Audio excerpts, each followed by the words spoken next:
Eventually, I believe we would have moved into doing artisanal food production, but then not as soon as what we have done now.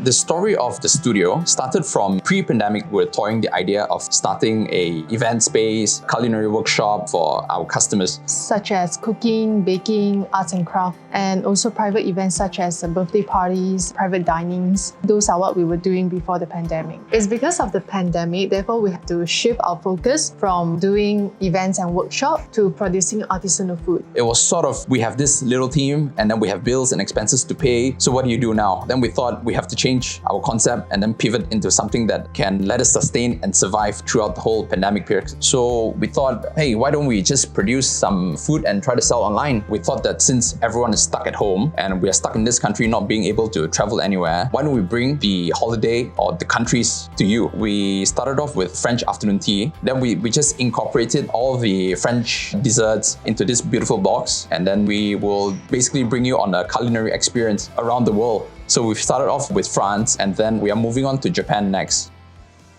Since we have this space and we have this idea of making artisanal food, and our friend Lucas eventually left his previous job and he has the expertise and resources, why not? Let's do this together. So that's how he joined us on a partner level, and we have been working since then. Once we started changing direction and producing artisanal food and started selling, we had a lot of customer feedbacks, like good customer feedbacks. And a lot of customers also encouraged us to keep doing what we do. It's from there that where we realized, oh, this is an opportunity to explore.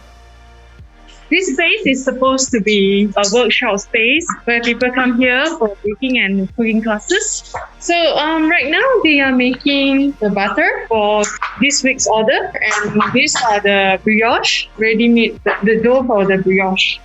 This is our chef, Lucas. What are you making? I'm making strawberry marmalade for tomorrow order. So we do freshly every day before the order, so to keep the freshness to our customer.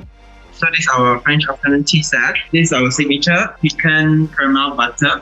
So from here, we have the smoked duck with our French onion cream and baguette. So come to the dessert part, we have summer berry mousse, our strawberry Earl Grey Madeleine, and the last one will be the lychee rose choux.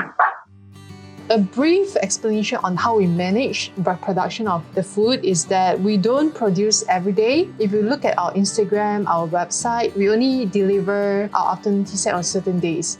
This is because our team is quite small, so we have to do a lot of preparation work, and we try to ensure that the items are freshly baked on the day itself. So on days of our preparation, we actually prepare the dough, bake the meringue, make butter and cook the jam. These have to be done in advance. That is also why we cannot accommodate last-minute orders. We make just enough for the orders. There are also a limited quantity that we can take in for each day. It's about like 30 sets a day. And it's not every day that we can produce 30 sets, because there are days that we need to prep, and then there are days that we produce and days that we do the work behind the scene. So roughly speaking, it's about 100 sets a week. We had quite a few challenges when we shifted from workshops to artisanal food production. Of course, the equipment and all have to change, and then we have to come up with things that customers really want. But then one thing for sure was that we knew the risk was quite big from our end, because being a newcomer to this space, there's always a question of what if it's selling very well and you don't have enough raw materials or materials to work with, because now it's COVID season and you actually don't get supplies fast enough or in time to fill up the gap. Or if you cannot sell the products, but then you have already stocked up everything, so what do you do with it? That was one of the challenges, and we are still learning the curve and to see what the customers really want. The revenue difference before the pivot of the business and after pivoting is close to double. But then again, we couldn't really compare apple to apple, because this workshop and events time, we didn't really have a good run for that period because we were quite cautious. So we didn't really push for events and also workshop. Would you have started selling artisanal food at all if the pandemic had never happened?